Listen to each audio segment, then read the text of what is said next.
Punjabi radio USA ਸੁਣ ਰਹੇ ਸਾਰੇ ਹੀ ਸਰੋਤਿਆਂ ਨੂੰ ਬਲਵਿੰਦਰ ਕੌਰ ਵੱਲੋਂ ਪਿਆਰ ਭਰੀ ਸਤਿ ਸ੍ਰੀ ਅਕਾਲ। ਸਰੋਤੇ ਪ੍ਰੋਗਰਾਮ ਖਬਰ ਤੇ ਨਜ਼ਰ ਪ੍ਰੋਗਰਾਮ ਦੇ ਵਿੱਚ ਸਾਡੇ ਨਾਲ ਹੋਣਗੇ ਮੈਂਟੂ ਗੁਰਸਰੀਆ ਜੀ, ਦੱਸਣਗੇ ਕਿ ਕੀ ਕੁਛ ਚੱਲ ਰਿਹਾ ਆ। ਬੜੀਆਂ ਉਥਲ ਪੁਥਲ ਚੱਲ ਰਹੀਆਂ ਅੱਜ ਕੱਲ੍ਹ। ਖਬਰਾਂ ਤੇ ਨਜ਼ਰ ਮਾਰਾਂਗੇ। ਖਬਰਾਂ ਤੋਂ ਪਹਿਲਾਂ ਧੰਨਵਾਦ ਸਾਡੇ ਸਪਾਂਸਰ ਦਾ, ਜਿਨ੍ਹਾਂ ਨੇ ਇਸ ਪ੍ਰੋਗਰਾਮ ਨੂੰ ਸਪਾਂਸਰ ਕੀਤਾ, ਸਭ ਤੱਕ ਪਹੁੰਚਾਇਆ। ਖਾਲਸਾ ਇੰਸ਼ੋਰੈਂਸ ਏਜੰਸੀ ਸਾਨੂੰ ਜੀ 4082722500 ਹਰ ਇੱਕ ਤਰ੍ਹਾਂ ਦੀ ਇੰਸ਼ੋਰੈਂਸ ਕਰਵਾ ਸਕਦੇ ਹੋ। ਟਰਕੀਆਣਾ immigration law firm 4159090503 Krishan Dhanota ji, Yuba City. Baljinder Singh Nijjar Woodland. GN ਲੋਬ ਟਰੱਕ ਵਾਸ਼ ਆਇਲ ਚੇਂਜ ਕਰਦੇ ਨੇ, ਏਅਰ ਬ੍ਰੇਕ ਦਾ ਕੰਮ ਕਰਦੇ ਨੇ, ਨਵੇਂ ਤੇ ਪੁਰਾਣੇ ਟਾਇਰ ਵੀ ਹੁੰਦੇ ਨੇ। ਸੰਟਨੀਲਾ ਤੇ ਮਟੇਰਾ ਦੇ ਵਿੱਚ ਦੋ ਲੋਕੇਸ਼ਨਾਂ ਨੇ। ਕਾਲ ਕਰ ਸਕਦੇ ਹੋ 2092770113। ਵੈਸਟ ਕੋਸਟ ਵਾਲੇ ਅਜੀਤ ਅਟਵਾਲ ਜੀ, ਜੋ ਟਰੱਕ ਦਾ ਲਾਇਸੈਂਸ ਲੈ ਕੇ ਦਿੰਦੇ ਨੇ, 5593744541। ਬਹੁਤ ਬਹੁਤ ਧੰਨਵਾਦ ਕਰਦੇ ਹਾਂ। ਪ੍ਰੋਗਰਾਮਾਂ ਨੂੰ ਸਪਾਂਸਰ ਕਰਦੇ ਹੋ, ਸਭ ਤੱਕ ਪਹੁੰਚਾਉਂਦੇ ਹੋ। ਸਾਡੇ ਨਾਲ ਜੁੜ ਚੁੱਕੇ ਨੇ ਮੈਂਟੂ ਜੀ, ਸਤਿ ਸ਼੍ਰੀ ਅਕਾਲ, ਸਵਾਗਤ ਹੈ ਜੀ। ਜੀ ਸ਼ੁਕਰੀਆ ਜੀ, ਸਾਰਿਆਂ ਨੂੰ ਸਤਿ ਸ੍ਰੀ ਅਕਾਲ ਜੀ। ਸਤਿ ਸ਼੍ਰੀ ਅਕਾਲ ਜੀ। ਤੇ ਮੈਂਟੂ ਜੀ, ਹੁਣ ਪੰਜਾਬ ਦੇ ਵਿੱਚ ਵੋਟਾਂ ਦਾ ਬਿਗਲ ਆਲਮੋਸਟ ਵੱਜ ਹੀ ਚੁੱਕਾ ਆ, ਤੇ ਚੋਣ ਅਖਾੜਾ ਜਿਹੜਾ ਉਹ ਮਗ ਰਿਹਾ ਹੈ, ਤੇ ਮੋਦੀ ਜਨਵਰੀ ਦੇ ਪਹਿਲੇ ਹਫ਼ਤੇ ਪੰਜਾਬ ਆ ਸਕਦੇ ਆ, ਮੀਡੀਆ ਦੀਆਂ ਖਬਰਾਂ। ਹਾਂਜੀ ਹਾਂਜੀ, ਅੱਜ ਇਹ ਖਬਰ ਜੋ ਹੋਈ ਆ ਉਹ ਨੈਸ਼ਨਲ ਟੈਲੀਵਿਜ਼ਨ ਤੇ ਟੈਲੀਕਾਸਟ ਹੋਈ ਆ ਕਿ ਨਰਿੰਦਰ ਮੋਦੀ ਦਾ ਪ੍ਰੋਗਰਾਮ ਹੈ ਜਿਹੜਾ ਉਹ ਅਗਲੇ ਹਫ਼ਤੇ ਦਾ ਬਣਦਾ ਪਿਆ। ਅਗਲੇ ਹਫ਼ਤੇ ਦਾ ਨਾ ਕਹਿ ਕੇ ਕਹੀਏ ਕਿ ਜਨਵਰੀ ਦੇ ਪਹਿਲੇ ਹਫ਼ਤੇ ਦਾ। ਅਗਲਾ ਹਫ਼ਤਾ ਤੇ ਹਾਲੇ ਦਸੰਬਰ 'ਚ ਹੀ ਆਊਗਾ। ਬਹਰਹਾਲ ਦੇਖੋ, ਇੱਕ ਕਿਤੇ ਨਾ ਕਿਤੇ ਅੰਦਾਜ਼ਾ ਇਸ ਗੱਲ ਦਾ ਵੀ ਸੀਗਾ ਕਿ ਦਸੰਬਰ ਦੇ ਅਖੀਰ ਦੇ ਵਿੱਚ ਨਰਿੰਦਰ ਮੋਦੀ ਇੱਥੇ ਆ ਸਕਦੇ ਆ। ਪੰਜਾਬੀ ਤੇ ਵੈਸੇ ਹੀ ਤੁਹਾਨੂੰ ਪਤਾ ਸੋਸ਼ਲ ਮੀਡੀਆ ਤੇ ਬੜੀਆਂ ਪੋਸਟਾਂ ਪਾ ਰਹੇ ਕਿ ਚੰਡੀਗੜ੍ਹ ਮਿਲ ਜਾਣਾ ਆ ਹੋ ਜਾਣਾ ਆ ਹੋ ਜਾਣਾ ਵਾ। ਸੁਖਦੇਵ ਸਿੰਘ ਢੀਂਡਸਾ ਨੇ ਵੀ ਕੁਛ ਪੱਤੇ ਖੋਲੇ ਸੀਗੇ ਕਿ ਅਸੀਂ ਵੀ ਆਹ ਮੰਗਾ ਰੱਖ ਰਹੇ ਹਾਂ। ਮਤਲਬ ਕਿ ਕੁਛ ਵੱਡਾ ਹੋਏਗਾ ਐਸੀ ਕਲਪਨਾ ਕੀਤੀ ਜਾ ਰਹੀ ਹੈ। ਐਸੀ ਕਿਤੇ ਨਾ ਕਿਤੇ ਸੰਭਾਵਨਾ ਹੈ ਕਿ ਨਰਿੰਦਰ ਮੋਦੀ ਆਉਣਗੇ ਤਾਂ ਵੱਡਾ ਐਲਾਨ ਹੋਏਗਾ। ਦੇਖੋ, ਨਰਿੰਦਰ ਮੋਦੀ ਜਿੱਥੇ ਜਾਂਦੇ ਨੇ, ਕਿਉਂਕਿ ਉਹ ਚੋਣ ਕੰਪੇਨ ਦੇ ਤਾਂ ਕਹਿ ਲਓ ਕਿ ਮਾਸਟਰ ਨੇ, ਉਹ ਜਿੱਥੇ ਵੀ ਜਾਂਦੇ, ਹਾਂ ਇੰਨਾ ਦੇ ਦੂੰ, ਦੇ ਦੋ ਇੰਨਾ ਦੇ ਦੋ। ਮਤਲਬ ਕਿ ਉਹ ਬਹੁਤ ਵਧਾ ਚੜਾ ਕੇ ਚੀਜ਼ਾਂ ਨੂੰ, ਜਾਂ ਕਹਿ ਲਓ ਕਿ ਈਵੈਂਟ ਮੈਨੇਜਮੈਂਟ ਦੇ ਵਿੱਚ ਤੇ ਉਹ ਪੂਰੀ ਮਹਾਰਤ ਹਾਸਲ ਕਰ ਚੁੱਕੇ ਆ। ਸੋ ਜਦੋਂ ਪੰਜਾਬ 'ਚ ਆਉਣਗੇ ਕੁਛ ਨਾ ਕੁਛ ਤੇ ਖਾਸ ਹੋਏਗਾ ਹੀ ਹੋਏਗਾ। ਇੱਥੇ ਸਾਫ਼ ਆ ਕਿਉਂਕਿ ਜੇ ਯੂਪੀ 'ਚ ਤੁਸੀਂ ਦੇਖੋਗੇ, ਯੂਪੀ ਦੇ ਵਿੱਚ ਵੀ ਫਾਈਟ ਜਿਹੜੀ ਆ ਟਫ ਹੋ ਗਈ ਆ ਭਾਜਪਾ ਲਈ। ਫਾਈਟ ਟਫ ਹੋ ਗਈ ਆ ਤੇ ਉੱਥੇ ਲਗਾਤਾਰ ਰੈਲੀਆਂ ਹੋ ਰਹੀਆਂ ਨੇ, ਲਗਾਤਾਰ ਐਲਾਨ ਹੋ ਰਹੇ ਨੇ। ਪੰਜਾਬ ਦੇ ਵਿੱਚ ਵੀ ਜੇਕਰ ਮੰਨ ਲਓ ਫਾਈਟ ਦੇ ਵਿੱਚ ਆਉਣਾ ਭਾਜਪਾ ਨੇ ਤੇ ਕੁਛ ਵੱਡਾ ਕਰਨਾ ਚਾਹੀਦਾ। ਹੁਣ ਵੱਡਾ ਕੀ ਹੈ ਉਹਦਾ ਆਪਾਂ ਅੰਦਾਜ਼ਾ ਲਾ ਕੇ ਐਵੇਂ ਕਹਿ ਲਈਏ ਕਿ ਗੱਲ ਨੂੰ ਦੂਜੇ ਪਾਸੇ ਨਾ ਕਰੀਏ। ਕੱਲ ਨੂੰ ਪਤਾ ਨਹੀਂ ਸੱਪ ਕੀ ਨਿਕਲ ਆਉਣਾ। ਤਾਂ ਚੰਡੀਗੜ੍ਹ ਦਾ ਜ਼ਰੂਰ ਚਰਚਾ ਹੈ। ਵੈਸੇ ਇਸੇ ਦਰਮਿਆਨ ਖਬਰ ਇਹ ਵੀ ਆ ਗਈ ਆ, ਅਖਾੜਾ, ਜਿਵੇਂ ਤੁਸੀਂ ਸ਼ਬਦ ਇਸਤੇਮਾਲ ਕੀਤਾ ਕਿ ਅਖਾੜਾ ਭਖ ਗਿਆ। ਬਿਲਕੁਲ ਅਖਾੜਾ ਭਖ ਕੇ ਤੰਦੂਰ ਹੋ ਗਿਆ ਜੀ, ਐ ਸੁਰਖ ਹੋ ਗਿਆ ਵਾ। ਤੇ ਗੱਲ ਇਹ ਆ ਕਿ ਰਾਹੁਲ ਗਾਂਧੀ ਵੀ ਆ ਰਹੇ ਆ, ਉਹ ਤਾਂ ਮੇਰੇ ਖਿਆਲ ਦੇ ਨਾਲ ਇਸੇ ਹਫ਼ਤੇ ਆ ਰਹੇ ਆ। ਅਰਵਿੰਦ ਕੇਜਰੀਵਾਲ ਆ ਰਹੇ ਆ 24 ਤੋਂ 26 ਤੱਕ। ਕੋਈ ਗਰੰਟੀ ਲੈ ਕੇ ਆ ਰਹੇ ਹੋਣੇ, ਕੋਈ ਨਾ ਕੋਈ ਜ਼ਰੂਰ ਗਰੰਟੀ ਦਾ ਤਾਂ ਟੈਕਸੀ ਕੇਸ ਭਰ ਕੇ ਲਿਆਉਂਦੇ ਨੇ ਪੰਜਾਬ ਦੇ ਵਿੱਚ। ਇੱਕ ਅੱਧੀ ਗਰੰਟੀ ਕੱਢ ਕੇ ਦੇ ਜਾਂਦੇ ਆ, ਬਾਕੀ ਫਿਰ ਲੌਕ ਲਾ ਕੇ ਨਾਲ ਲੈ ਜਾਂਦੇ ਆ, ਪਰ ਸਾਨੂੰ CM ਫੇਸ ਨਹੀਂ ਦੇ ਕੇ ਜਾਂਦੇ। ਮਾੜੀ ਗੱਲ ਆ। ਤਾਂ ਬਹਰਹਾਲ ਤਿੰਨ ਵੱਡੇ ਨੇਤਾ, ਤਿੰਨ ਜਿੱਦਾਂ ਕਹਿ ਲਓ ਕਿ ਇਹਨਾਂ ਦੇ ਸੁਪਰੀਮ ਚਿਹਰੇ ਆਪੋ ਆਪਣੀਆਂ ਪਾਰਟੀਆਂ ਦੇ, ਉਹ ਕੁਛ ਦਿਨਾਂ ਦੇ ਅੰਦਰ ਅੰਦਰ ਪੰਜਾਬ ਆਉਣਗੇ। ਇੱਕ ਗਰੰਟੀ ਦੇ ਰਿਹਾ, ਦੂਸਰਾ ਪਤਾ ਨਹੀਂ ਆ ਕੇ ਇੱਥੇ ਕੀ ਕਹੂਗਾ। ਉਹ ਤੇ ਵੈਸੇ ਇਹ ਵੀ ਕਹਿ ਜਾਂਦਾ ਹੁੰਦਾ ਕਿ 70% ਤੁਹਾਡੇ ਨੌਜਵਾਨ ਜਿਹੜੇ ਗਲੇ ਪਏ ਨਸ਼ੇ ਨਾਲ। ਪਰ ਅੱਜ ਦੇ ਦੌਰ ਦੇ ਵਿੱਚ ਵੀ ਜੇ ਤੁਸੀਂ ਦੇਖੋਗੇ ਤੇ ਉਹ ਸਮੱਸਿਆ ਤੇ ਜਿਉਂਦੀ ਤਿਉਂ ਆ। ਤੁਸੀਂ ਰਾਜ ਕਰਦੇ 5 ਦੇ 5 ਸਾਲ। ਤਾਂ ਮੇਰਾ ਨਰਿੰਦਰ ਮੋਦੀ ਤੇ ਆਸ ਵੀ ਜ਼ਰੂਰ ਆ, ਅੱਖ ਵੀ ਜ਼ਰੂਰ ਆ ਕਿ ਸ਼ਾਇਦ ਕੁਛ ਐਲਾਨ ਹੋ ਸਕਦਾ। ਹੁਣ ਐਲਾਨ ਕੀ ਹੋ ਸਕਦਾ ਦੇਖਦੇ ਹਾਂ। ਇਹ ਵੀ ਹੋ ਸਕਦਾ ਕਿ ਘਮਸਾਨ ਹੀ ਹੋ ਜਾਵੇ ਕਿ ਸਟੇਜ ਤੇ ਉਹ ਚਿਹਰੇ ਜਿਹੜੇ ਆ ਗੱਲ 'ਚ ਸਾਫਾ ਪਵਾਉਣ ਵਾਸਤੇ ਕਾਲੇ ਹੋਣ, ਇਹ ਤੱਤੇ ਘਾਹ ਵੱਜਦੇ ਹੋਣ ਜਿਹੜੇ ਕਦੇ ਆਪਾਂ ਸੋਚੇ ਵੀ ਨਹੀਂ। ਇਹ ਵੀ ਹੋ ਸਕਦਾ। ਸੋ ਦੇਖਦੇ ਹਾਂ। ਐਸੀ ਚੰਡੀਗੜ੍ਹ ਦੀ ਪੂਰੀ ਚਰਚਾ ਜੀ, ਪੱਤਰਕਾਰਾਂ 'ਚ ਵੀ ਚਰਚਾ ਕਿ ਚੰਡੀਗੜ੍ਹ ਬਾਰੇ ਐਲਾਨ ਹੋ ਸਕਦਾ, ਪਰ ਮੇਰਾ ਮੰਨਣਾ ਹੈ ਕਿ ਸ਼ਾਇਦ ਐਸਾ ਜਿਹੜਾ ਆ ਉਹ ਇੱਕ ਰਾਏਸ਼ੁਮਾਰੀ ਤੋਂ ਬਿਨਾਂ ਨਹੀਂ ਕੀਤਾ ਜਾ ਸਕਦਾ, ਕਿਉਂਕਿ ਮੈਨੂੰ ਜੋ ਵਿਅਕਤੀਗਤ ਤੌਰ ਤੇ ਲੱਗਦਾ ਕਿ ਇੰਨਾ ਕੁਛ ਹੋ ਗਿਆ ਕਿ ਹੁਣ ਤੇ ਚੰਡੀਗੜ੍ਹ ਦੇ ਲੋਕ ਹੀ ਹੈ ਨਾ ਜਿਹੜੇ, ਉਹ ਹੀ ਪੰਜਾਬ ਜਾਂ ਹਰਿਆਣੇ ਦੇ ਪੋਲੀਟੀਸ਼ੀਅਨਾਂ ਦੇ ਵੱਸ ਨਹੀਂ ਪੈਣਾ ਚਾਹੁੰਦੇ। ਬਿਲਕੁਲ ਜੀ, ਮੈਨੂੰ ਤਾਂ ਲੱਗਦਾ ਕੁਛ ਹੋਰ ਹੀ ਬਣਾਉਣਾ ਚਾਹੁੰਦੇ ਆ ਪੰਜਾਬ 'ਚ। ਚੰਡੀਗੜ੍ਹ 'ਚ ਪੰਜਾਬੀ ਹੈ ਵੀ ਬੜੇ ਘੱਟ ਆ ਹੁਣ ਤੇ। ਅੱਗੇ ਗੱਲ ਕਰਦੇ ਹੈਗੇ ਆ ਉਹੋ ਜਿਹੇ ਲੀਡਰ ਜਿਹੜੇ ਲੋਕਾਂ ਨੂੰ ਡਰਾਉਂਦੇ ਰਹੇ ਆ, ਲੋਕਾਂ ਨੂੰ ਧਮਕਾਉਂਦੇ ਰਹੇ ਆ, ਲੋਕੀ ਲੁਕਦੇ ਰਹੇ, ਅੱਜ ਹੁਣ ਆਪ ਲੁਕ ਰਹੇ ਆ। ਬਿਕਰਮ ਮਜੀਠੀਆ ਵਰਗੇ ਲੁੱਕ ਆਊਟ ਜਾਰੀ ਹੋ ਗਿਆ।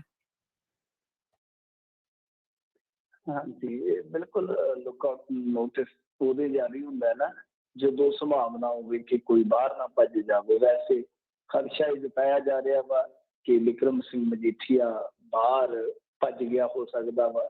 ਦੇਖੋ ਭੱਜਿਆ ਕਿ ਨਹੀਂ ਉਹਦੇ ਬਾਰੇ ਕੋਈ ਪੁਸ਼ਟੀ ਜਾਣਕਾਰੀ ਜਿਹੜੀ ਆ ਉਹ ਹਾਲੇ ਤੱਕ ਨਹੀਂ ਮਿਲੀ, ਕਿਸੇ ਪਾਸੇ ਕਿਸੇ ਨੇ ਨਹੀਂ ਕਿਹਾ ਕਿ ਉਹ ਵਿਦੇਸ਼ ਭੱਜ ਗਿਆ। ਹਾਂ, ਇਹ ਖਦਸ਼ਾ ਜ਼ਰੂਰ ਜਤਾਉਂਦੇ ਹੁੰਦੇ, ਤਦੇ ਹੀ ਇਹ ਜਿਹੜਾ ਲੁੱਕਆਊਟ ਨੋਟਿਸ ਜਿਹੜਾ ਉਹ ਜਾਰੀ ਕਰਦੇ ਨੇ। ਹੁਣ ਇੱਕ ਚੀਜ਼ ਤੇ ਵੈਸੇ ਨੋਟ ਕਰਨ ਵਾਲੀ ਹੈ ਕਿ ਵੈਸੇ ਤਾਂ ਜੇ ਤੁਸੀਂ ਦੇਖੋ ਪਿਛਲੇ ਇੱਕ ਹਫ਼ਤੇ ਤੋਂ ਬਿਕਰਮ ਸਿੰਘ ਮਜੀਠੀਆ ਵੈਸੇ ਹੀ ਨਾਦਾਰ ਦਿਸਣ ਸਰਗਰਮੀਆਂ ਦੇ ਪੱਖੋਂ, ਨਹੀਂ ਤੇ ਉਹ ਆਮ ਹੀ ਦੂਜੇ ਦਿਨ ਤੀਜੇ ਦਿਨ ਕੋਈ ਨਾ ਕੋਈ ਪੀਸੀ ਕਰਦੇ ਆ ਔਰ ਬੜੀ ਗੜਕਵੀਂ ਆਵਾਜ਼ ਦੇ ਵਿੱਚ ਕਰਦੇ ਆ, ਬੜੇ ਫੈਕਟ ਵੀ ਰੱਖਦੇ ਕਈ ਵਾਰ ਉਹਨਾਂ ਦੀ ਸ਼ਬਦਾਵਲੀ ਤੁਹਾਨੂੰ ਪਤਾ ਹੈ ਜਿਸ ਤਰ੍ਹਾਂ ਦੇ ਰਵੱਈਏ ਵਾਲੀ ਹੁੰਦੀ ਹੈ ਵੈਸੀ ਵੀ ਵੇਖਣ ਨੂੰ ਮਿਲਦੀ ਹੈ। ਪਰ ਜੋ ਇੱਕ ਅਖਬਾਰ ਦੇ ਵਿੱਚ ਮੈਂ ਪੜ੍ਹਿਆ ਉਹ ਇਹ ਦੱਸਦੇ ਆ ਕਿ ਇਹਨਾਂ ਨੂੰ 12 ਦਿਨ ਪਹਿਲਾਂ ਪੁਲਿਸ ਦੇ ਹੀ ਅਫਸਰਾਂ ਨੇ ਗੱਲ ਕਹਿ ਦਿੱਤੀ ਸੀ ਕਿ ਮਿੱਤਰਾ ਪਾਸੇ ਹੋ ਜਾ, ਹੁਣ ਖੈਰ ਨਹੀਂ, ਕਿਉਂਕਿ ਕਈ ਵਾਰ ਥਾਣੇ 'ਚੋਂ ਪੁਲਿਸ ਤੁਰਦੀ ਆ ਤੇ ਉੱਥੋਂ ਹੀ ਸੁਨੇਹਾ ਮਿਲ ਜਾਂਦਾ ਕਿ ਤੁਹਾਡੇ ਘਰ ਪੁਲਿਸ ਆਉਣ ਵਾਲੀ ਹੈ, ਆਸੇ ਪਾਸੇ ਹੋ ਜਾਓ। ਤਾਂ ਇਸ ਤਰ੍ਹਾਂ ਹੀ ਕਹਿੰਦੇ ਆ ਕਿ ਸੁਨੇਹਾ ਮਿਲ ਚੁੱਕਾ ਸੀ, ਬਿਕਰਮ ਸਿੰਘ ਮਜੀਠੀਆ ਚੁਕੰਨੇ ਸਨ ਤੇ ਉਹਨਾਂ ਨੇ ਫਿਰ ਟਾਪ ਗੇਅਰ ਪਾ ਲਿਆ। ਹੁਣ ਕਿੱਥੇ ਹੈ ਕਿੱਥੇ ਨਹੀਂ ਰੱਬ ਹੀ ਜਾਣਦਾ। ਪਰ ਰਾਜਨੀਤੀ ਜਿਹੜੀ ਹੈ ਇਸ ਮੁੱਦੇ ਤੇ ਰਚ ਕੇ ਹੋ ਰਹੀ ਆ। ਰਾਜਨੀਤੀ ਇਉਂ ਹੋ ਰਹੀ ਹੈ ਕਿ ਇੱਕ ਤਾਂ ਸਭ ਤੋਂ ਵੱਡੀ ਅਪਡੇਟ ਇਸ ਮਾਮਲੇ 'ਚ ਇਹ ਹੈ ਕਿ ਜਿਸ ਬੰਦੇ ਨੇ ਸਭ ਤੋਂ ਪਹਿਲਾਂ ਬਿਕਰਮ ਸਿੰਘ ਮਜੀਠੀਆ ਦਾ ਨਾਂ ਲਿਆ ਸੀ, ਜਗਦੀਸ਼ ਭੋਲਾ, ਜਿਹਨੂੰ ਮੇਰੇ ਖਿਆਲ ਦੇ ਨਾਲ 3 ਕੇਸਾਂ ਦੇ ਵਿੱਚ ਕੈਦ ਆ ਤੇ 6-7 ਸਾਲ ਹੋ ਗਏ ਉਹਨੇ ਜੇਲ੍ਹ ਦੇ ਵਿੱਚ, ਮੇਰਾ ਅੰਦਾਜ਼ਾ ਹੈ। ਤੇ ਉਹਨੇ ਆਪਣੀ ਜ਼ਮਾਨਤ ਲਾਈ ਸੀ, ਉਹਦੀ ਜ਼ਮਾਨਤ ਅਰਜ਼ੀ ਤੇ ਕੋਰਟ ਵੱਲੋਂ ਫੈਸਲਾ ਜਿਹੜਾ ਉਹ ਰਿਜ਼ਰਵ ਰੱਖਿਆ ਗਿਆ। ਅੱਛਾ, ਦੂਜੀ ਗੱਲ ਕਿ ਮਜੀਠੀਆ ਤੇ FIR ਹੋਣ ਤੇ ਰੰਧਾਵਾ ਬੋਲੇ, ਉਹ ਕਹਿੰਦੇ ਕਿ ਰੱਬ ਦੇ ਘਰ ਦੇਰ ਹੈ, ਦੇਰ ਨਹੀਂ, ਮਤਲਬ ਕਿ ਇਹਨਾਂ ਦੀ ਵਾਰੀ ਆਉਣੀ ਸੀਗੀ। ਕਮਾਲ ਦੀ ਗੱਲ ਹੈ ਕਿ ਜਿਹੜਾ ਤਾਂ ਅਮਰਿੰਦਰ ਸਿੰਘ ਆ ਉਹ ਤੇ ਕਹਿੰਦਾ ਕਿ ਗਲਤ ਹੋਇਆ, ਇਹ ਹੈ ਹੀ ਗਲਤ ਆ। ਕਿ ਜਿਹੜੇ ਅਲਾਇੰਸ ਪਾਰਟਨਰ ਆ ਭਾਜਪਾ ਵਾਲੇ, ਉਹਨਾਂ ਦੇ ਕੇਂਦਰੀ ਮੰਤਰੀ ਗਜੇਂਦਰ ਸਿੰਘ ਸ਼ੇਖਾਵਤ ਕਹਿੰਦੇ ਕਿ ਦੇਖੋ ਪਾਪਾਂ ਦਾ ਕਰਮ ਦਾ ਫਲ ਹੈ ਜਿਹੜਾ ਭੁਗਤਣਾ ਪੈਂਦਾ ਹੈ। ਉਹ ਆਹ ਗੱਲ ਕਹਿ ਰਹੇ ਆ। ਫਿਰ ਸ਼੍ਰੋਮਣੀ ਅਕਾਲੀ ਦਲ, ਉਹ ਤੇ ਤੁਹਾਨੂੰ ਪਤਾ ਹੀ ਹੈ ਉਹਨਾਂ ਦੇ ਅਹੁਦੇਦਾਰ ਬਹੁਤ ਜ਼ਿਆਦਾ ਰੋਸ ਦੇ ਵਿੱਚ ਨੇ, ਬਹੁਤ ਜ਼ਿਆਦਾ ਰੋਹ ਦੇ ਵਿੱਚ ਨੇ।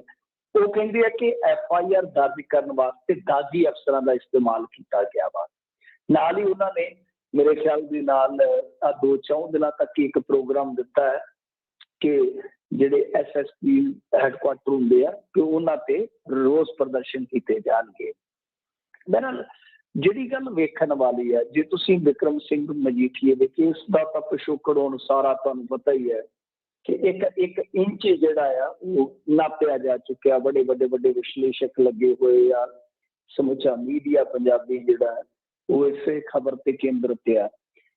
ਪਰ ਇੱਕ ਗੱਲ ਵੇਖਣ ਵਾਲੀ ਆ, ਵੈਸੇ ਗੱਲਾਂ ਦੋ ਨੇ ਵੇਖਣ ਵਾਲੀਆਂ, ਆਪਾਂ ਇੱਕ ਹੀ ਧਿਆਨ ਨਾਲ ਵੇਖੀਏ ਕਿ ਬਿਕਰਮ ਸਿੰਘ ਮਜੀਠੀਏ ਤੇ ਜਿਹੜਾ ਕੇਸ ਦਰਜ ਹੋਇਆ ਉਹ 3 ਧਾਰਾ ਦਾ ਆ।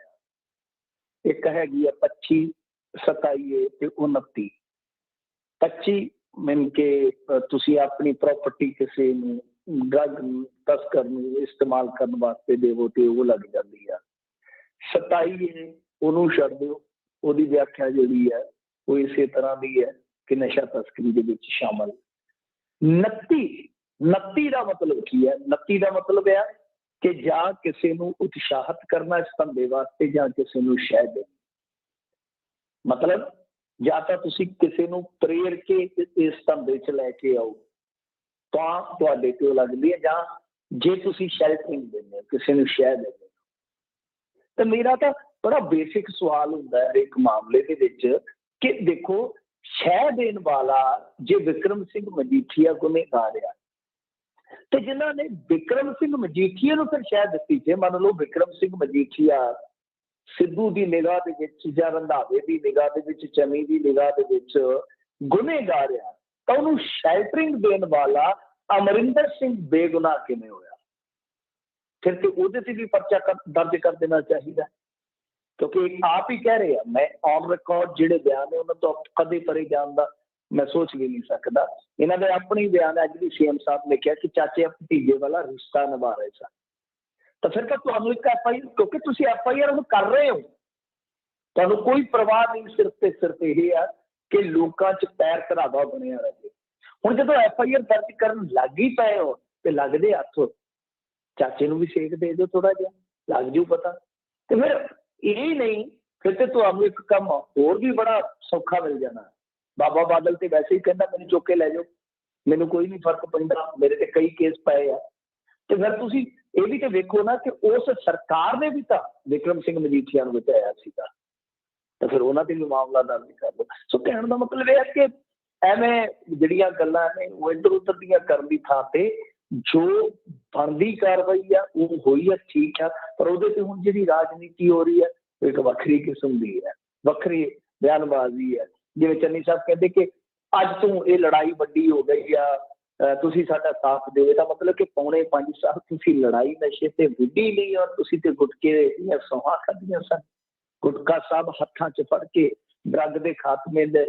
तुसीं ते दावे नहीं किए बाद दे विच तुसीं ते आके शगुफे भी छड्डे कि नहीं जी ड्रग दा तां असीं लक ही तोड़ दिता है अक्सर डायलॉग सुनते हुंदे सी आपां दूजी चीज दूजी ये आ कि विक्रम सिंह मजीठिया कहते कि अपनी सिक्योरिटी वाली छतरी छड्ड के ते निकल गए ने हुण पता नहीं कित्थे बैठे होणगे किसी गन्ने दे खेत च फार्म हाउस दे विच या दिल्ली च भी जाके बह जांदे आ वैसे कई टीमां जिहड़ियां ताबड़तोड़ छापेमारी कर रही ने मेरा सवाल तो यह आ कि जदों ये मतलब कि आम जिंदगी च विचरदे आ ते ता करदे फिरदे गड्डियां घू करदियां फिरदियां अगे पिछे उन्हें कहते कि सिक्योरिटी तो अगे सुमेर सैनी वाला भी मामला याद करो ना कि सुमेर सैनी बारे भी यो ही सुनिया सी आपां कि वो सारी सिक्योरिटी छड्ड के कल्ला ही भज गया कल्ला ही दौड़ गया मतलब ये है कि जो इहो जे मौके ते कल्ले रह सकते आ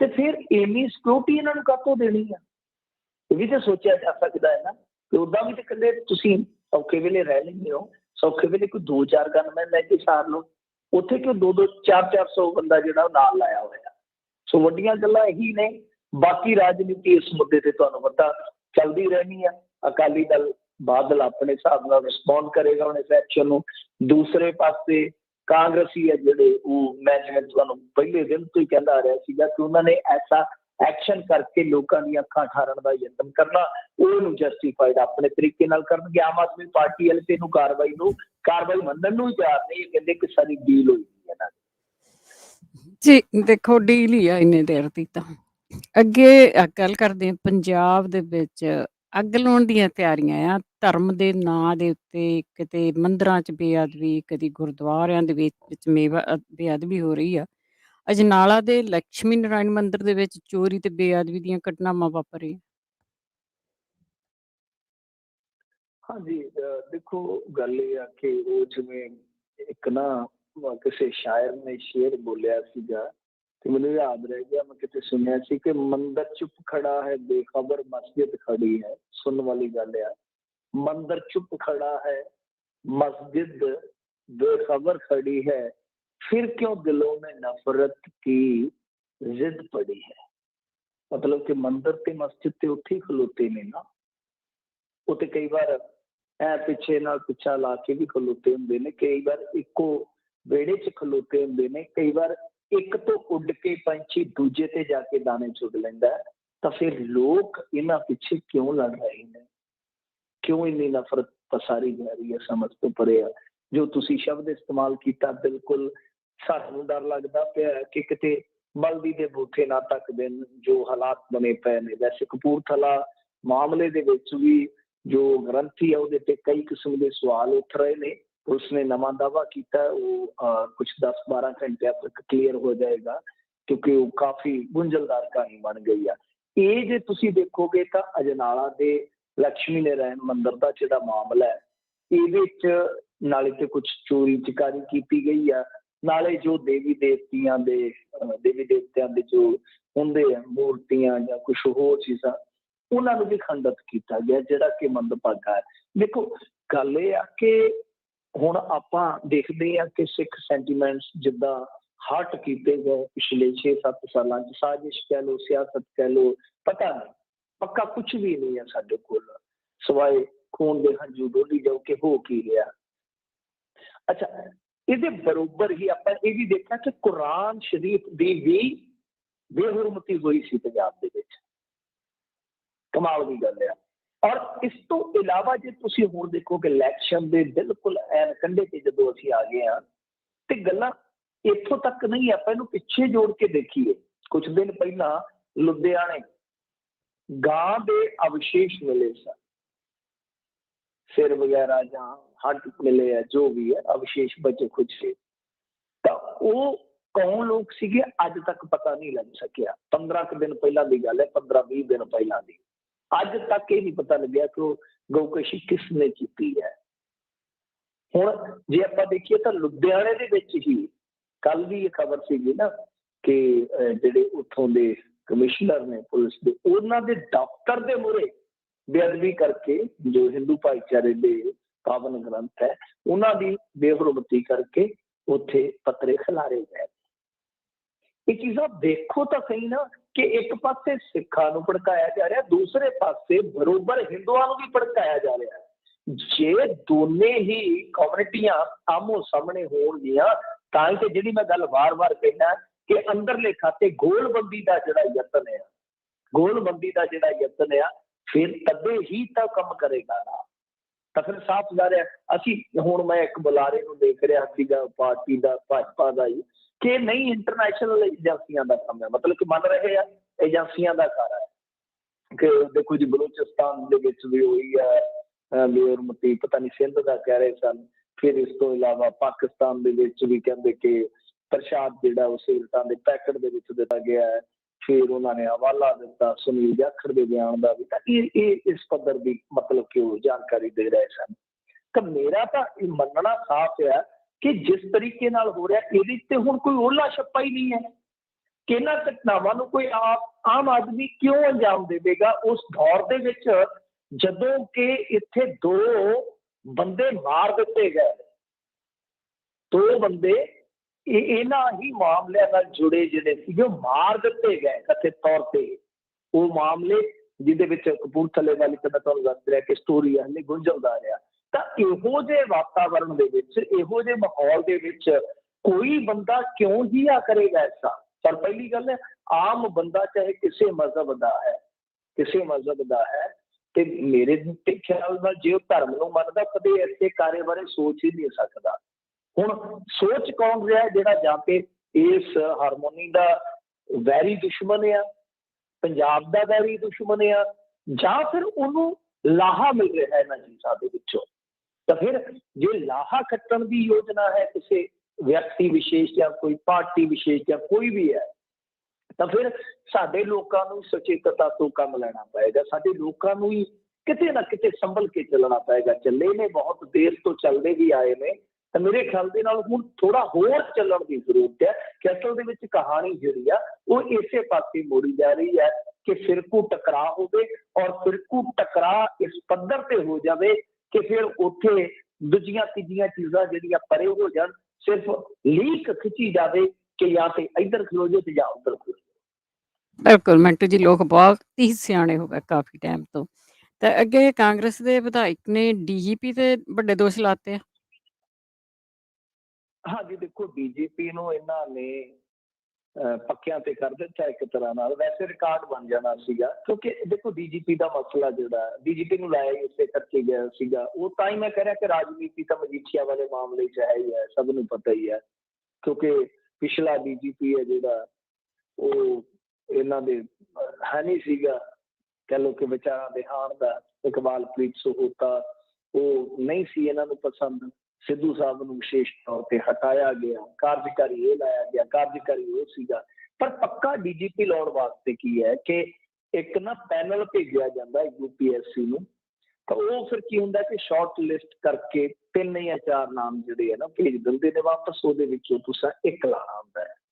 ਇਹਨਾਂ ਨੇ ਜਿਹੜਾ ਪੈਨਲ ਘੱਲਿਆ ਸੀ ਚਲਾਕੀ ਦੇ ਨਾਲ ਪਹਿਲਾਂ ਇੱਕ ਟੈਕਨੀਕਲੀ ਐਰਰ ਰੱਖ ਦਿੱਤੀ ਗਈ, ਪਤਾ ਨਹੀਂ ਕਿ ਇਹਨਾਂ ਨੇ ਕੀ, ਫਿਰ ਬਾਅਦ ਦੇ ਵਿੱਚ ਇਹਨਾਂ ਨੇ ਜਿਹੜੀ ਕੱਟ ਆਫ ਡੇਟ ਭੇਜੀ ਸੀਗੀ BIS ਡੇਟ, ਕਿਉਂਕਿ ਉਹਦੇ 'ਚ ਇੱਕ ਬੜੀ ਬੇਸਿਕ ਸ਼ਰਤ ਹੁੰਦੀ ਹੈ ਕਿ ਨਾ ਉਹੀ ਘੱਲੋਗੇ ਜਿਹਦੀ ਘੱਟੋ ਘੱਟ 6 ਮਹੀਨੇ ਸਰਵਿਸ ਬਕਾਇਆ ਹੋਵੇ, ਉਹੀ DGP ਲਾਇਆ ਜਾ ਸਕਦਾ ਹੈ। ਅੱਛਾ, ਕੱਟ ਆਫ ਡੇਟ ਦੇ ਵਿੱਚ ਇਹਨਾਂ ਨੇ ਸਿਧਾਰਥ ਚੱਟੋਪਾਧਿਆਏ ਨਾ ਪਾ ਕੇ ਤੇ 30 ਸਤੰਬਰ ਰੱਖ ਦਿੱਤੀ।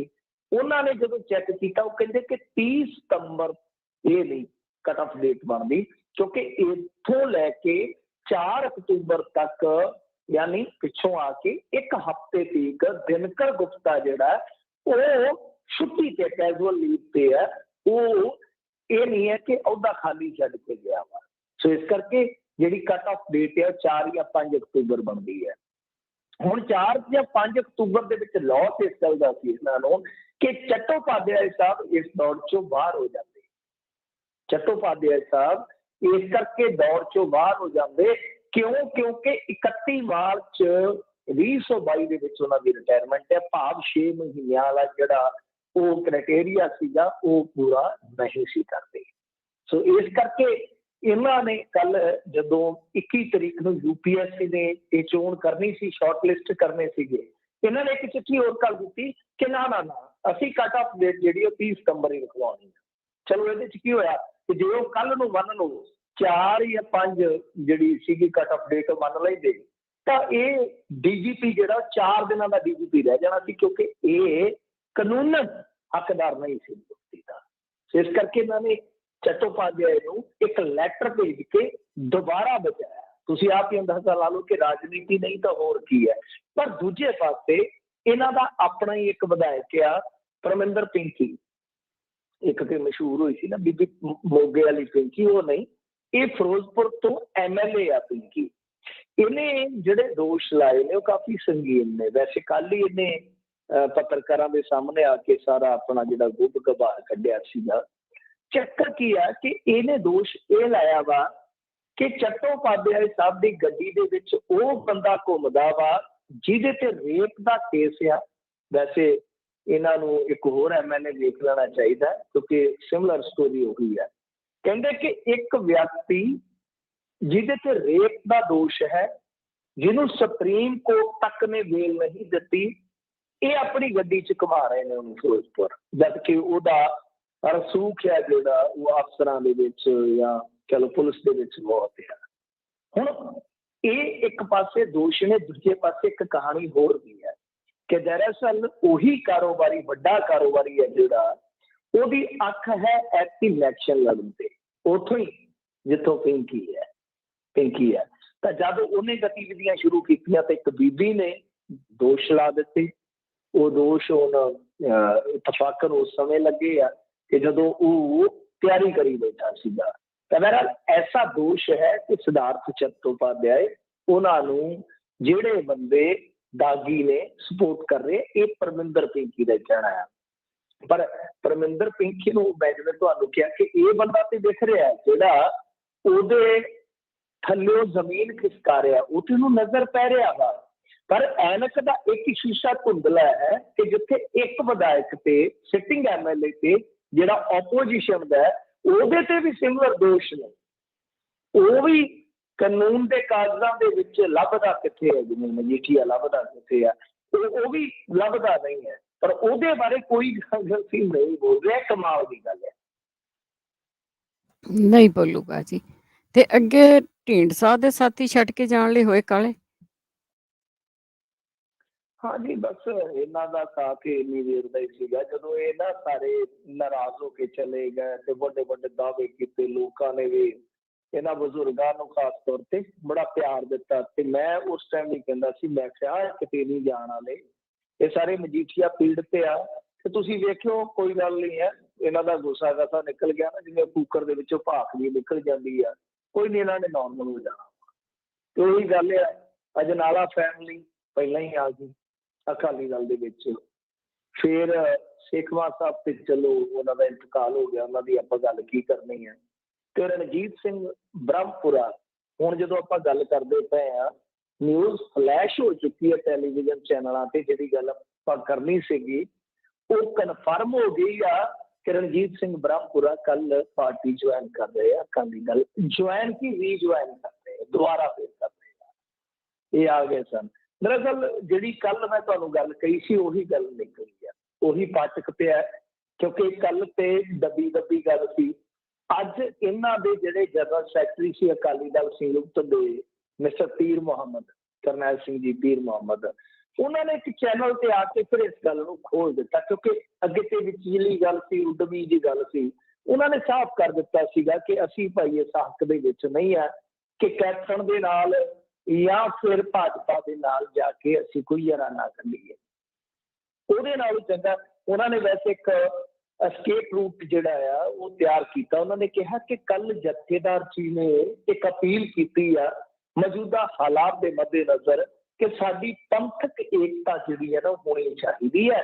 ਸੋ ਜੋ ਸਿੰਘ ਸਾਹਿਬ ਦਾ ਇਹ ਇੱਕ ਤਰ੍ਹਾਂ ਨਾਲ ਕਹਿ ਲਓ ਸੰਦੇਸ਼ ਹੈ ਸਾਨੂੰ, ਤੇ ਅਸੀਂ ਉਹਦੇ ਤੇ ਅਮਲ ਫਰਮਾਇਆ ਹੈ। ਹਾਂ ਠੀਕ ਹੈ, ਕਹਿੰਦੇ ਕਿ ਅਕਾਲੀ ਦਲ ਦੇ ਵਿੱਚ ਖੁਸ਼ੂਨਤਾਈਆਂ ਹੈਗੀਆਂ ਨੇ, ਉਹ ਆਪਣੇ ਪੱਧਰ ਤੇ ਠੀਕ ਹੋ ਜਾਂਦੀ, ਪਰੰਤੂ ਅਸੀਂ ਭਾਈ ਭਾਜਪਾ ਵੱਲ ਤੇ ਨਹੀਂ ਜਾ ਸਕਦੇ। ਜਿਵੇਂ ਇਹ ਮੈਂ ਬਿਆਨ ਸੁਣਿਆ ਮੇਰੇ ਮਨ ਦੇ ਵਿੱਚ ਉਸੇ ਵੇਲੇ ਖੁਰਕ ਗਈ। ਮੈਂ ਕਿਹਾ ਲਓ ਮਿੱਤਰੋ, ਇਹ ਤੇ ਕੰਮ ਜਿਹੜਾ ਤਿਆਰ ਹੈ, ਕਿਉਂਕਿ ਕੱਲ ਹੀ ਪਤਾ ਲੱਗਿਆ ਸੀ, ਸੋਰਸਸ ਨੇ ਕੱਲ ਹੀ ਦੱਸ ਦਿੱਤਾ ਸੀਗਾ ਕਿ ਇਹਨਾਂ ਦਾ ਅਸਲ ਦੇ ਵਿੱਚ ਫਾਟਕ ਪਿਆ ਗਿਆ। ਤਾਂ ਹੁਣ ਦੂਜੇ ਕਿਸੇ ਪਾਸੇ ਨਹੀਂ ਗਏ। ਬ੍ਰਹਮਪੁਰਾ ਜੀ ਨੇ ਪੁਸ਼ਟੀ ਕਰ ਦਿੱਤੀ ਹੈ ਕਿ ਕੱਲ ਨੂੰ ਅਸੀਂ ਅਕਾਲੀ ਦਲ 'ਚ ਜਾਵਾਂਗੇ, ਪਰ ਘੱਟੋ ਘੱਟ ਅਕਾਲ ਤਖਤ ਸਾਹਿਬ ਤੇ ਜਾ ਕੇ ਇਹਨਾਂ ਨੂੰ ਭੁੱਲ ਬਖਸ਼ਾ ਲੈਣੀ ਚਾਹੀਦੀ ਹੈ, ਕਿਉਂਕਿ ਇਹ ਤੇ ਪੰਥਕ ਨੇ ਨਾ, ਇਹ ਤੇ ਅਕਾਲੀ ਨੇ।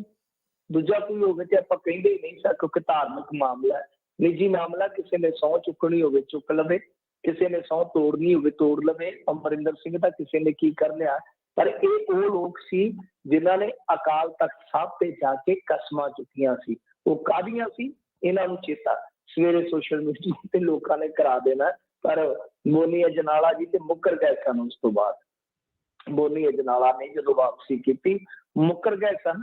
ਤੇ ਇਹ ਗੱਲ ਆ ਕਿ ਕਸਮਾਂ ਨਹੀਂ ਖਾਣੀਆਂ ਚਾਹੀਦੀਆਂ, ਸਹੁੰਆਂ ਨਹੀਂ ਚੁੱਕਣੀਆਂ ਚਾਹੀਦੀਆਂ, ਵੱਡੇ ਵੱਡੇ ਦਾਅਵੇ ਨਹੀਂ ਕਰਨੇ ਚਾਹੀਦੇ। ਉਦੋਂ ਤੇ ਇੱਕ ਚੱਲਦੀ ਪ੍ਰੈਸ ਕਾਨਫਰੰਸ 'ਚ ਰਣਜੀਤ ਬ੍ਰਹਮਪੁਰਾ ਨੇ ਸੁਖਬੀਰ ਸਿੰਘ ਬਾਦਲ ਨੂੰ ਉਹ ਸ਼ਬਦ ਇਸਤੇਮਾਲ ਕੀਤਾ ਜਿਹੜਾ ਆਪਾਂ ਬੋਲ ਹੀ ਨਹੀਂ ਸਕਦੇ, ਸੁਣ ਹੀ ਨਹੀਂ ਸਕਦੇ। ਤੇ ਕਿਹੜੇ ਮੂੰਹ ਦੇ ਨਾਲ ਜਾ ਕੇ ਫੇਰ ਗੱਲ 'ਚ ਸਾਫਾ ਪਵਾਊਗਾ? ਸਮਝ ਤੋਂ ਪਰੇ ਦੀ ਗੱਲ ਆ ਕਿ ਜ਼ਿੰਦਗੀ ਦੇ ਆਖਰੀ ਪੜਾਅ ਤੇ ਜੇ ਆਈਓ ਕੁਝ ਕਰਨਾ ਸੀ, ਫਿਰ ਜਿਹੜੇ ਮੰਜੇ ਤੇ ਬੈਠੇ ਸੀ ਉੱਥੋਂ ਉੱਠਣ ਦਾ ਕੀ ਤੁਕ ਸੀ? ਬਿਲਕੁਲ, ਜੇ ਬੇਸ਼ਰਮੀ ਦੇਖਣੀ ਹੋਵੇ ਨਾ ਪੋਲਿਟਿਕਸ ਦੇ ਵਿੱਚ ਹੀ ਦੇਖੇ, ਪਤਾ ਨਹੀਂ ਲੱਗਦਾ, ਰਾਤੋਂ ਰਾਤ ਕੱਪੜੇ ਵੀ ਨਹੀਂ ਬਦਲਦੇ, ਪਾਰਟੀਆਂ ਬਦਲ ਲੈਂਦੇ ਆ।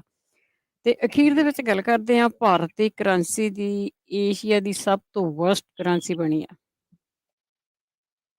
ਬਿਲਕੁਲ। ਦੇਖੋ ਮੇਰੇ ਖਿਆਲ ਦੇ ਨਾਲ ਅੱਜ ਡਾਲਰ ਦੇ ਮੁਕਾਬਲੇ ਰੁਪਈਆ ਜਿਹੜਾ ਉਹ ਤਕਰੀਬਨ 75-76 ਤੇ ਪਹੁੰਚ ਗਿਆ ਹੋਣਾ। ਮੈਂ ਵੈਸੇ ਐਗਜ਼ੈਕਟ ਮੈਨੂੰ ਰੇਟ ਦਾ ਨਹੀਂ ਪਤਾ, ਪਰ ਇਹ ਬਲੂਮਬਰਗ ਦੀ ਰਿਪੋਰਟ ਆ ਕਿ ਇਹ ਏਸ਼ੀਆ ਦੇ ਵਿੱਚੋਂ ਸਭ ਤੋਂ ਕਹਿ ਲਓ ਕਿ ਭੈੜੀ ਪਰਫਾਰਮ ਕਰਨ ਵਾਲੀ ਜਿਹੜੀ ਪਰਫਾਰਮੈਂਸ ਦੇਣ ਵਾਲੀ ਕਰੰਸੀ ਹੈ ਉਹ ਇੰਡੀਅਨ ਰੁਪੀ ਆ। ਦੇਖੋ ਇਹਦੇ 'ਚ ਚਲੋ ਆਪਾਂ ਕੋਈ ਇਕਨੋਮਿਕ ਐਕਸਪਰਟ ਨਹੀਂ ਹੈਗੇ, ਇਕਨੋਮੀ ਦੇ ਕੋਈ ਮਾਸਟਰ ਨਹੀਂ ਹੈਗੇ, ਪਰ ਅਸਲ ਦੇ ਵਿੱਚ ਤੁਹਾਨੂੰ ਪਤਾ ਹੀ ਹੈ ਕਿ ਜਿਹੜਾ ਇਸ ਮੁਲਕ ਦਾ ਡਰਾਈਵਰ ਆ ਉਹ ਕਿਸ ਦਿਸ਼ਾ ਵੱਲ ਗੱਡੀ ਨੂੰ ਲੈ ਗਿਆ ਸੀਗਾ। ਇਕਨੋਮੀ ਸਾਡੀ ਜਿਹੜੀ ਆ ਬੜੀ ਵਧੀਆ ਚੱਲ ਰਹੀ ਸੀ। ਤੁਸੀਂ ਦੇਖਿਆ ਹੀ ਹੋਣਾ ਕਿ 2007 'ਚ ਜਦੋਂ ਅਮਰੀਕਾ 'ਚ ਦਾ ਤਗੜਾ ਮੰਦਵਾੜਾ ਆਇਆ ਸੀ, ਤਦ ਵੀ ਇੰਡੀਆ ਦੀ ਇਕਨੋਮੀ ਬਚੀ ਰਹੀ ਸੀ, ਕਿਉਂਕਿ ਇਕਨੋਮੀ ਬਹੁਤ ਵੱਡੀ ਸੀ, ਇਨਫੋਰਮਲ ਸੈਕਟਰ ਮਜ਼ਬੂਤ ਸੀ। ਪਰ ਉਸ ਤੋਂ ਬਾਅਦ ਫਿਰ ਜਿਵੇਂ ਜਿਵੇਂ ਚੀਜ਼ਾਂ ਇਹਨਾਂ ਨੇ ਚਲਾਈਆਂ ਉਸ ਹਿਸਾਬ ਨਾਲ ਨਤੀਜੇ ਵੀ ਨੇ। ਸੋ ਗੱਲ ਕੀ ਹੈ ਕਿ ਹੁਣ ਦੇਖੋ ਜੇ ਆਪਾਂ ਉਡਵੀ ਜੀ ਝਾਤ ਮਾਰੀਏ ਤੇ ਕਈ ਕਾਰਨ ਨੇ ਜਿਹੜਾ ਰੁਪਈਆ ਡਿੱਗਦਾ ਡਾਲਰ ਦੇ ਮੁਕਾਬਲੇ। ਉਹਦੇ 'ਚ ਇੱਕ ਫਾਇਦਾ ਵੀ ਹੈ ਕਿ ਜਿਹੜੇ ਲੋਕ ਐਕਸਪੋਰਟ ਕਰਦੇ ਆ ਉਹਨਾਂ ਵਾਸਤੇ ਫਾਇਦਾ, ਪਰ ਜਿਹੜਾ ਇੰਪੋਰਟ ਆ ਉਹ ਇੰਡੀਆ ਨੂੰ ਕਹਿ ਲਓ ਕਿ ਦੁੱਗਣਾ ਜਾਂ ਕਹਿ ਲਓ ਕਿ ਬਹੁਤ ਮਹਿੰਗਾ ਵੀ ਪੈਂਦਾ ਹੈ, ਕਿਉਂਕਿ ਅਸਲ ਦੇ ਵਿੱਚ ਇੱਕ ਕਾਰਨ ਇਹ ਵੀ ਹੈ ਕਿ ਇੰਪੋਰਟ ਤੇ ਐਕਸਪੋਰਟ ਦਾ ਜਿਹੜਾ ਡੈਫੀਸਿਟ ਆ ਉਹ ਬਹੁਤ ਜ਼ਿਆਦਾ ਆ, ਬਹੁਤ ਜ਼ਿਆਦਾ। ਮੈਂ ਤੁਹਾਨੂੰ ਨਵੰਬਰ ਦਾ ਮੈਨੂੰ ਚੇਤਾ ਆ ਗਿਆ, ਮੈਂ ਕਿਤੇ ਪੜ੍ਹਿਆ ਸੀ, ਨਵੰਬਰ ਦਾ ਜਿਹੜਾ ਟ੍ਰੇਡ ਅੰਤਰ ਹੈ, ਇਹਨਾਂ ਦਾ ਫਰਕ ਆ, ਉਹ ਹਿਸਾਬ ਲਾ ਲਓ 23 ਬਿਲੀਅਨ ਦਾ ਹੈ। 23 ਬਿਲੀਅਨ ਦਾ ਨਵੰਬਰ ਦੀ ਰਿਪੋਰਟ ਆ, 23 ਬਿਲੀਅਨ ਦਾ ਫਰਕ ਆ ਨਵੰਬਰ ਦੀ। ਤਾਂ ਤੁਸੀਂ ਅੰਦਾਜ਼ਾ ਲਾ ਲਓ ਕਿ ਕਿੱਦਾਂ, ਹਾਲਾਂਕਿ ਇਹਨਾਂ ਦੇ ਜਿਹੜੇ ਐਕਸਪੋਰਟ ਨੇ 27% ਗਰੋ ਕੀਤੇ ਆ, 27% ਵਧੇ, ਪਰ ਬਾਵਜੂਦ ਇਸ ਦੇ ਉਹ ਕਿੱਡਾ ਵੱਡਾ ਫਰਕ ਹੈ ਇੰਪੋਰਟ ਤੇ ਐਕਸਪੋਰਟ ਦੇ ਵਿੱਚ। ਤੇ ਤੀਜੀ ਜਿਹੜੀ ਸੱਟ ਸਭ ਤੋਂ ਵੱਡੀ ਵੱਜਣ ਡਈ ਹੈ ਇੰਡੀਆ ਦੀ ਇਕਨੋਮੀ ਨੂੰ, ਤੁਸੀਂ ਦੇਖਿਆ ਹੀ ਹੋਣਾ, ਸ਼ੇਅਰ ਬਾਜ਼ਾਰ ਦੇ ਵਿੱਚ ਵੀ ਝਟਕੇ ਲੱਗ ਰਹੇ ਨੇ। ਅਸਲ ਦੇ ਵਿੱਚ ਜਿਹੜੇ ਕਹਿ ਲਓ ਕਿ ਫੋਰਨ ਦੇ ਇਨਵੈਸਟਰ ਨੇ, ਫੋਰਨ ਪੋਰਟਫੋਲੀਓ ਇਨਵੈਸਟਰ ਕਹਿੰਦੇ ਆ ਜਿਨ੍ਹਾਂ ਨੂੰ, ਉਹਨਾਂ ਨੇ ਪੈਸਾ ਧੜਾ ਧੜ ਕੱਢਿਆ। ਜੋ ਇਨਵੈਸਟਮੈਂਟ ਸੀ ਤਕਰੀਬਨ ਕਹਿੰਦੇ ਕਿ 4 ਬਿਲੀਅਨ ਜਿਹੜੇ ਸੀਗੇ ਉਹ ਕੁਝ ਦਿਨਾਂ ਦੇ ਅੰਦਰ ਅੰਦਰ ਨਿਕਲ ਗਏ, ਜਿਸ ਦਾ ਸਿੱਟਾ ਇਹ ਸਾਰਾ ਕੁਛ ਹੋ ਰਿਹਾ। ਬਾਕੀ ਤੁਹਾਨੂੰ ਪਤਾ ਇੱਧਰ ਫੈਡਰਲ ਬੈਂਕ ਨੇ ਕੁਛ ਪਾਲਿਸੀਆਂ 'ਚ ਬਦਲਾਅ ਕੀਤਾ, ਪਰ ਇੱਧਰ RBI ਜਿਹੜਾ ਉਹ ਕੁਛ ਐਸੀਆਂ ਘਸੀਆਂ ਪਿੱਟੀਆਂ ਪਾਲਿਸੀਆਂ ਲੈ ਕੇ ਚੱਲ ਰਿਹਾ ਹੈ, ਕਿਉਂਕਿ ਉਹਨਾਂ ਦੇ ਜਿਹੜੇ ਇਕਨੋਮਿਕ ਮਾਸਟਰ ਆ ਉਹ ਚਲਾਈ ਉਸ ਹਿਸਾਬ ਨਾਲ ਰਹੇ ਇਸ ਮੁਲਕ ਨੂੰ। ਸੋ ਇਹ ਕਾਰਨ ਨੇ। ਹਾਲੇ ਕਹਿੰਦੇ ਆ ਕਿ ਅੰਦਾਜ਼ਾ ਹੈ ਕਿ ਇਹ ਰਿਕਾਰਡ ਵੀ ਤੋੜ ਸਕਦਾ, ਮਤਲਬ ਕਿ 78 ਤੀਕ ਵੀ ਡਿੱਗ ਸਕਦਾ ਹੈ। ਦੇਖੋ ਅੰਦਾਜ਼ੇ ਨੇ ਵੱਖਰੀਆਂ ਰੇਟਿੰਗ ਏਜੰਸੀਆਂ ਨੇ ਆਪੋ ਆਪਣੇ ਹਿਸਾਬ ਨਾਲ ਅੰਦਾਜ਼ਾ ਲਾਉਂਦੀਆਂ। ਕਹਿੰਦੇ ਕਿ ਵਰਸ ਤਾਂ ਤੁਸੀਂ ਸ਼ਬਦ ਇਸਤੇਮਾਲ ਕੀਤਾ ਕਿ ਇਹਦੇ ਤੋਂ ਵੀ ਐਕਸਟ੍ਰੀਮ ਵਰਸ ਨਹੀਂ ਹੋ ਸਕਦਾ ਕੰਮ। ਬਿਲਕੁਲ ਜੀ, ਬਿਲਕੁਲ। ਬਹੁਤ ਧੰਨਵਾਦ ਮੈਟੂ ਜੀ। ਸ਼ੁਕਰੀਆ। ਤੇ ਸਰੋਤਿਓ, ਇਹ ਸਨ ਮੈਂਟੂ ਗੁਸਰੀਆ ਜੀ, ਜੋ ਸਾਡੇ ਨਾਲ ਜੁੜਦੇ ਨੇ, ਦੱਸਦੇ ਨੇ ਕਿ ਕੀ ਉਥਲ ਪੁਥਲ ਹੋ ਰਹੀ ਹੈ, ਕੀ ਤਾਜ਼ੀਆਂ ਖਬਰਾਂ ਨੇ। ਹੁਣ ਇਸੇ ਦੇ ਨਾਲ ਪ੍ਰੋਗਰਾਮ ਦੀ ਸਮਾਪਤੀ। ਹੁਣ ਬਲਵਿੰਦਰ ਕੌਰ ਵੱਲੋਂ ਵੀ ਆਪ ਸਭ ਨੂੰ ਹੀ ਪਿਆਰ ਭਰੀ ਸਤਿ ਸ੍ਰੀ ਅਕਾਲ।